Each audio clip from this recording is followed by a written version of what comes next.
abatusooka be bagamba nti enswa bw'ekyusa amaaso nga naawe okyusa envubo.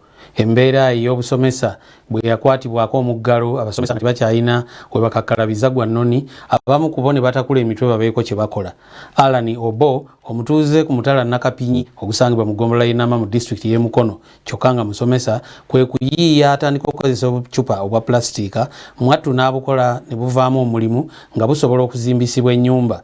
Kino agamba nti tekiyambye ye yekka naye n'abakyala abagenda eyo mu birombe by'amayinja okugaasa wano ne wali basobola okuva mu mulimu guno ne bataasa n'embeera y'obutonde.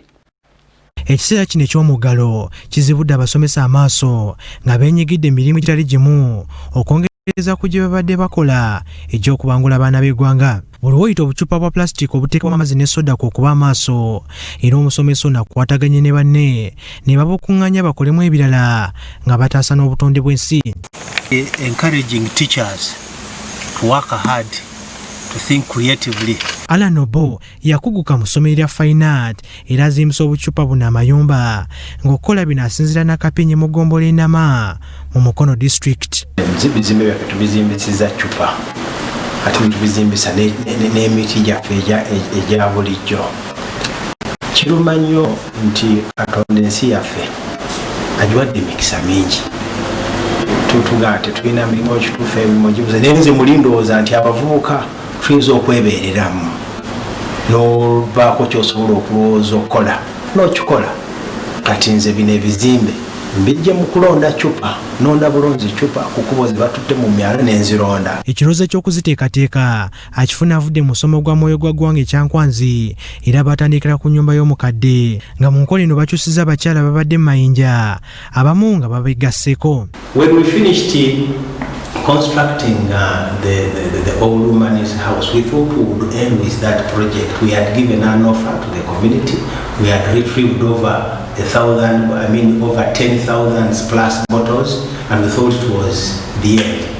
Then these women also started crying and saying, Mr. Bo, assist us so that we can continue with this work. Bali watu tebanajjirani nga bajja ne bayinjirawo babuuza obucupa bufaana butya busobola okubeeramu omugaso bwe butyo naye buli atuukayo batandise okuba nti bamanyaayo. Sigamba nti buli omu agende mu cupa azisobola azigendemu naye njagala okukubiriza abavubuka balowoozeeko ekyenjawulo kikyosobola okukola. Obo ayongerako nti abazimbi bye yafuna nga basinga tebalina abakugu kukozesa bucupa buno naye bagenda bakiyiga mpola era tayita kacupa nga n'abalala bamuyambako okubukuŋŋaanya.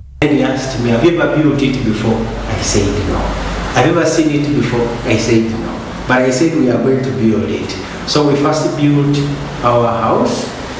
When it was almost halfway, the wall of it collapsed. Then the man said, "Oh, boss, so those who are willing to plan. The problem is that most of the builders, they want these quick things. You know, but this calls for patience. Ezimu ku nnyumba ze bazimba tezitaaga kubeeramu biwujjo bya mpewo ebizungu kubanga obucupa babusaamu amazzi agalita obuweweevu. You can get the whole wall is water or the whole bed is water. So automatically the room is cool. But if you want an addition, you can put the cooler there. Awunzisa okukubiriza abantu okukuuma obutonde bw'ensi n'okukomya okwenyoma. Abavubuka abasinga obungi tuzze nnyo mu kwekubagiza ate ne tulowooza nti obugagga bwaffe bulina kuva wagundi nti lwakuba gundi kyova olaba nze ndi mwavu singa taata wange kyova olaba ndi mwavu nze wano Kampala nange najjanga muvubuka najja kusoma ffe waffe Tororo najjanga muvubuka nga siina kinina nakimu sakyosobola oteekako omukono gwo kiteekeko omukono gwo. Katonda atugamba nti nja kuwa omukisa emirimu gy'emikono gyo.